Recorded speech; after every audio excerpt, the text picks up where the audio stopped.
Check out that view, guys. Now the problem I mentioned in the last video was that this little seam is rubbing against the screws on the outside of the robot, so I'm just going to trim that down real quick and then I'll go back inside and start working on the robot.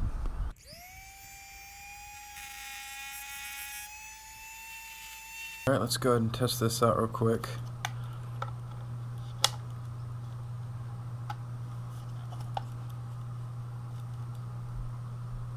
Perfect. So I'm going to keep this arm off while I'm working on the rest of the stuff. So I've run into two other issues due to poor planning once again.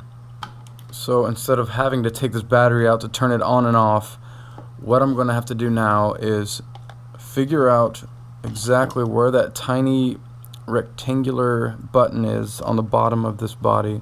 It's about right in that corner there, and I need to drill a small hole there, a rectangular hole, so that on the bottom I have tiny little access to the button. And the other thing is the helmet. Okay.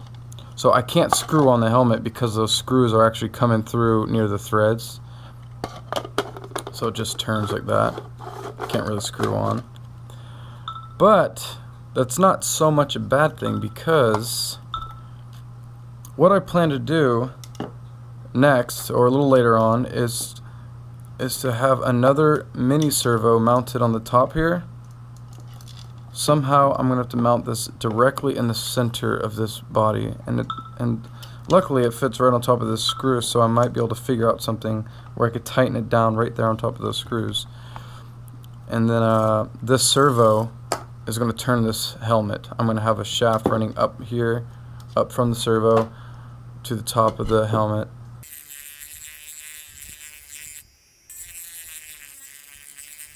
Alright, so after I dremeled the threads off, I went ahead and sanded down any roughness going up in grit. I think I went from 60, 220 to 400.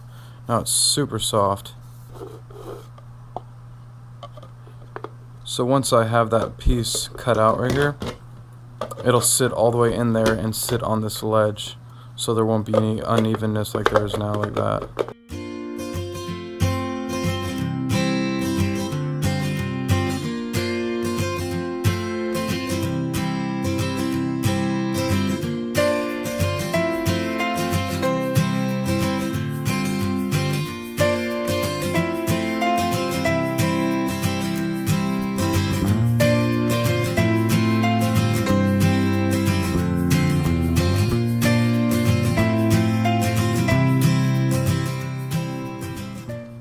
Now I'm going to just connect the dots and then cut up here, cut all the way along here and down here, so I'll have this whole section removed.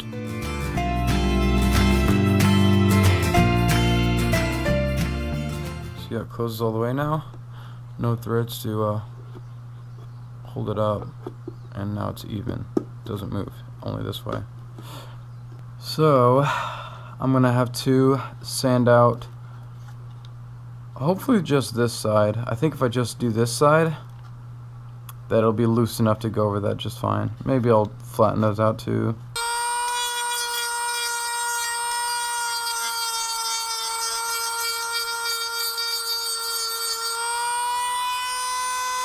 Right now I'm going to work on the battery hole for the on and off switch.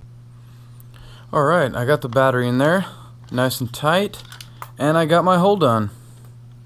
It's not perfect, but it's pretty good. Just enough to get my finger in there. I think that'll wrap up this episode. I'm going to think about what I'll do for the next episode. Alright, thanks a lot for watching, you guys. Hope you tune in for the next one.